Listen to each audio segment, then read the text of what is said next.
ಕಾಂಗ್ರೆಸ್ ಮತ್ತು ಅದರ ಮಿತ್ರ ಪಕ್ಷಗಳ ವಿರುದ್ಧ ಬಿಜೆಪಿ ವತಿಯಿಂದ ಜನಜಾಗೃತಿ ಪ್ರತಿಭಟನೆ ಸೋಮವಾರ ನಗರದ ಪುಟ್ಟಪ್ಪ ವೃತ್ತದಲ್ಲಿ ನಡೆಯಿತು.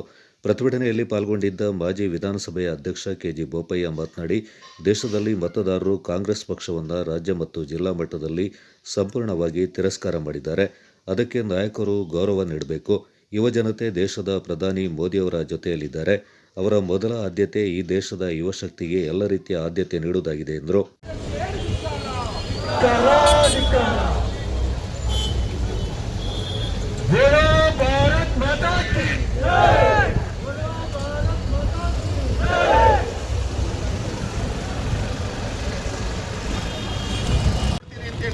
ಯಾವ ನೈತಿಕತೆಯನ್ನು ಇಟ್ಕೊಂಡು ಡಿ.ಕೆ. ಶಿವಕುಮಾರ್ ಅವರು ಎಲ್ಲಿಗೆ ಹೋಗಿದ್ದಾರೆ ನೀಟ್ ಹಗರಣದ ವಿರುದ್ಧ?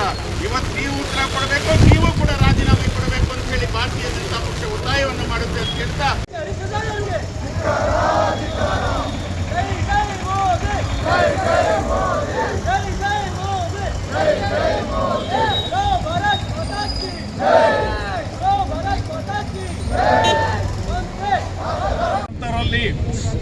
ಒಂದು ಶಾಂತಿಯುತ ಪ್ರತಿಭಟನೆ ಮಾಡ್ತಾ ಇದ್ರು.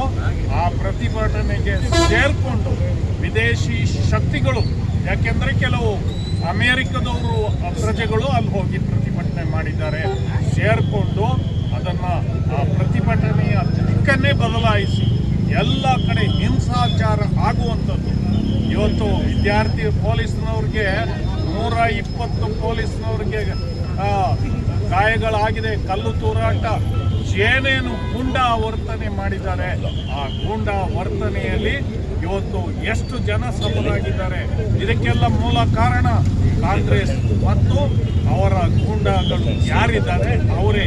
ಈ ಗೂಂಡಾ ವರ್ತನೆಯನ್ನ ಮಾಡಿ ಅಷ್ಟಕ್ಕೆ ಸುಮ್ಮನೆ ಆಗಿದ್ದಾರೆ. ಇವತ್ತು ಪ್ರಧಾನಮಂತ್ರಿಗಳ ಮನೆ, ಯಾರೇ ಪ್ರಧಾನಮಂತ್ರಿಗಳಿರಲಿ, ಆ ಪ್ರಧಾನಮಂತ್ರಿಗಳ ಮನೆಯ ಸುತ್ತು ಅದೊಂದು ಪ್ರೊಹಿಬಿಟೆಡ್ ರೆಸ್ಟ್ರಿಕ್ಟೆಡ್ ಏರಿಯಾ, ಯಾರು ಹೋಗುವಂಗಿಲ್ಲ. ಆದ್ರೂ ಎಲ್ಲ ಕಾನೂನನ್ನು ಗಾಳಿಗೆ ತೂರಿ ಒಬ್ಬ ವಿರೋಧ ಪಕ್ಷದ ಲೋಕಸಭೆಯಲ್ಲಿ ವಿರೋಧ ಪಕ್ಷದ ನಾಯಕರು ರಾಹುಲ್ ಗಾಂಧಿ ಒಳ್ಳ ಬಚ್ಚಗಳ ಥರ ಆಡ್ಕೊಂಡು ಇದು ಎಲ್ಲವನ್ನೂ ಗಾಳಿಗೆ ತೂರಿ ಹೋಗಿದ್ದಾರಲ್ಲ, ಇವ್ರಿಗೆ ಯಾವ ಶಿಕ್ಷೆ ಕೊಡಬೇಕು ಹೇಳಬೇಕಲ್ಲ. ಇವರು ಕಾನೂನಿನಂತೆ ನಡ್ಕೊಳ್ಳೋರ.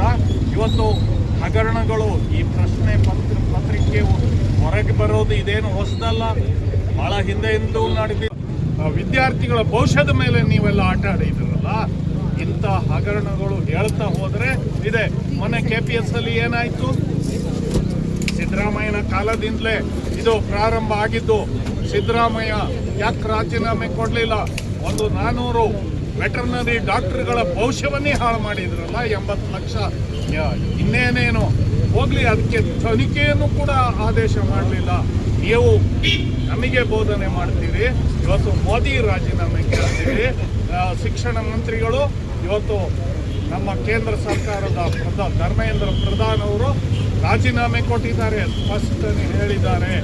ಈ ಏನು ವಿದ್ಯಾರ್ಥಿಗಳು ಶಾಂತಿಯುತವಾಗಿ ಪ್ರತಿಭಟನೆ ಮಾಡ್ತಾ ಇದ್ದಾರೆ, ಪ್ರತಿಯೊಬ್ಬ ಪ್ರಜೆಯ ಹಕ್ಕು, ಅದರಲ್ಲಿ ದುಷ್ಟ ಶಕ್ತಿಗಳು, ವಿದೇಶಿ ಶಕ್ತಿಗಳು ಸೇರಿ ಇಡೀ ದೇಶದಲ್ಲಿ ಅಜಾಗರೂಕತೆ. ಅದಕ್ಕೆ ಬೇಕಾದಂಗೆ ಉದಾಹರಣೆ, ಅವರಿಗೆಲ್ಲ ಆಹಾರ ಇದ್ದು ಕೇಂದ್ರ ಸರ್ಕಾರ ಅದನ್ನು ಎಕ್ಸಾಮಿನೇಷನ್ನು ಕ್ಯಾನ್ಸಲ್ ಮಾಡಿ ತಕ್ಷಣ ಮರುಪರೀಕ್ಷೆಗೆ ಎಲ್ಲವೂ ಆದೇಶ ಮಾಡಿರುವಂಥದ್ದು ನಮಗೆಲ್ಲ ಗೊತ್ತಿರುವಂಥ ವಿಚಾರ. ಮತ್ತು ಈಗಾಗಲೇ ನಿಮಗೆಲ್ಲ ಗೊತ್ತಿದೆ ಯಾರು ಇದರ ಹಿನ್ನೆಲೆಯಲ್ಲಿ ಇದ್ದಾರೆ, ಯಾರು ಭ್ರಷ್ಟರಿದ್ದಾರೆ.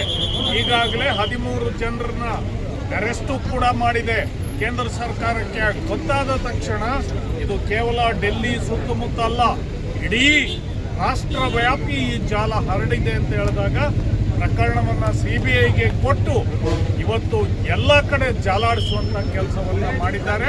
ಮತ್ತು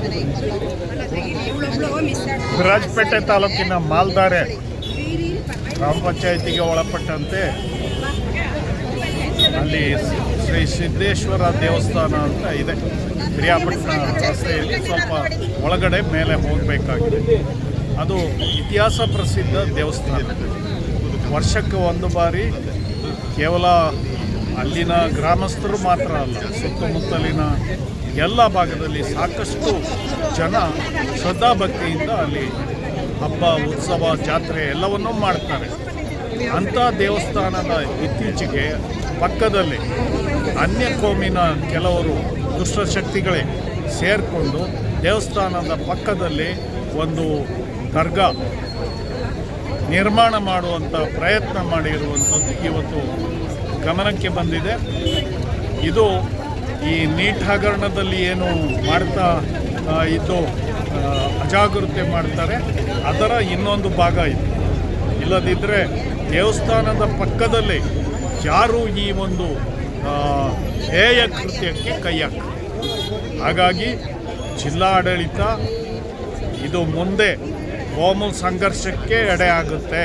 ಅದನ್ನು ಎಚ್ಚೆತ್ತುಕೊಂಡು ಯಾರು ಅದಕ್ಕೆ ಕಾರಣಕರ್ತರು ಫಸ್ಟ್ ಅಲ್ಲಿ ಏನು ಕನ್ಸ್ಟ್ರಕ್ಷನ್ ಆಗಿದೆ ಅದನ್ನು ತೆಗಿಬೇಕು ಮತ್ತು ಗೂಂಡಾ ಕಾಯ್ದೆಯಡಿ ಆ ಆರೋಪಿಗಳು ಯಾರು ಅದಕ್ಕೆ ದುಷ್ಕೃತ್ಯಕ್ಕೆ ಕೈ ಹಾಕಿದ್ದಾರೆ ಅವರೆಲ್ಲರನ್ನೂ ಗೂಂಡಾ ಕಾಯ್ದೆಯಡಿ ಬಂಧಿಸಬೇಕು ಮತ್ತು ಅದಕ್ಕೆ ಬೆಂಬಲ ಕೊಡ್ತಾ ಇದ್ದಾರಲ್ಲ ಅವ್ರನ್ನ ಜಿಲ್ಲೆಯಿಂದ ಗಡೀಪಾರು ಮಾಡಬೇಕು. ಇಲ್ಲದಿದ್ದರೆ ಮುಂದೆ ಆಗುವ ಅನಾಹುತಕ್ಕೆ ಜಿಲ್ಲಾಡಳಿತ ನೇರ ಹೊಣೆ ಆಗ್ತದೆ. ಮತ್ತು ಈ ಕಾಂಗ್ರೆಸ್ಸು ಇನ್ನಾದರೂ ಈ ಅಲ್ಪಸಂಖ್ಯಾತರ ತುಷ್ಟೀಕರಣ ಬಿಟ್ಟು ನೀವು ಸರ್ವರಿಗೂ ಸಮ ಪಾಲು ಬಾಳು ಅಂತ ಏನೋ ಹೊಸ ಮುಖ್ಯಮಂತ್ರಿ ನಿಮ್ಮ ಘೋಷಣೆಯನ್ನು ಕೇಳಲಿಕ್ಕೆ ಜನ ತಯಾರಿಲ್ಲ. ನೀವು ಕಾರ್ಯ ಮಾಡಿ ತೋರಿಸ್ಬೇಕು ಅನ್ನುವಂಥ ಮಾತನ್ನು ಈ ಸಂದರ್ಭದಲ್ಲಿ ಹೇಳಲಿಕ್ಕೆ ಇಷ್ಟಪಡ್ತೇನೆ. ಅಂದರೆ ಈಗ ಹಿಂದೂ ಧರ್ಮಕ್ಕೆ ಧಕ್ಕೆ ತರುವಂಥದ್ದಾಗಿದೆ ಅಂತೇಳಿ ಹಿಂದೂ ರಕ್ಷಣಾ ಸಮಿತಿಯವರು ಸ್ವಾಭಾವಿಕ ಹಿಂದೂ ಧರ್ಮದ ಆಚಾರ ವಿಚಾರ ಸಂಸ್ಕೃತಿಗೆ ಧಕ್ಕೆ ಆಗ್ತದೆ ಅಂತ ಹೇಳಿ ಸ್ಟೇಟ್ಮೆಂಟ್ ಮಾತ್ರ ಕೊಟ್ಟಿದ್ದಾರೆ. ಬೇರೆ ಏನೇ ಆಗಿದ್ದರೂ ಇಷ್ಟೊತ್ತಿಗೆ ಅಲ್ಲಿ ಭಾರಿ ಅನಾಹುತಗಳು ಆಗ್ತಾ ಇತ್ತು. ಅದಕ್ಕೆ ಅವಕಾಶ ಕೊಡಬೇಡಿ. ಎಚ್ಚರಿಕೆಯ ಸಂದೇಶವನ್ನು ಹಿಂದೂ ಜಾಗರಣ ವೇದಿಕೆ ಇರ್ಬೋದು, ಬೇರೆ ಅಲ್ಲಿಯ ವಿಶ್ವ ಹಿಂದೂ ಪರಿಷತ್ ಇರ್ಬೋದು, ಹಿಂದೂ ಧರ್ಮ ಅಭಿಮಾನಿಗಳು ಅಂತಲ್ಲ ಧರ್ಮ ಆಚರಣೆ ಮಾಡೋರು ಹೇಳಿದ್ದಾರೆ. ಅದಕ್ಕೆ ಎಚ್ಚೆತ್ತುಕೊಳ್ಳಿ ಅಂತ. ಇಲ್ಲದಿದ್ದರೆ ಪರಿಸ್ಥಿತಿ ಬಿಗಡಾಯಿಸುತ್ತೆ. ಅದಕ್ಕೆ ಅವಕಾಶ ಕೊಡಬೇಕು. ಪ್ರತಿಭಟನೆಯಲ್ಲಿ ಬಿಜೆಪಿ ಮಂಡಲ ಅಧ್ಯಕ್ಷ ಗೌತಮ್, ಯುವ ಘಟಕದ ಜಿಲ್ಲಾಧ್ಯಕ್ಷ ಮಹೇಶ್ ತಿಮ್ಮಯ್ಯ, ದರ್ಶನ್ ಜೋಯಪ್ಪ, ಮೋಹಿತ್, ಮೋಕ್ಷಿತ್, ಹರಪಳ್ಳಿ ರವೀಂದ್ರ, ಎಡಿಕೇರಿ ಪ್ರಸನ್ನ, ಕವಿತಾ ವಿರೂಪಾಕ್ಷ, ಮಚ್ಚಂಡ ಪ್ರಕಾಶ್, ದರ್ಶನ್ ಜೋಯಪ್ಪ, ಅಜೀಶ್ ಕುಮಾರ್ ಪಾಲ್ಗೊಂಡಿದ್ದರು.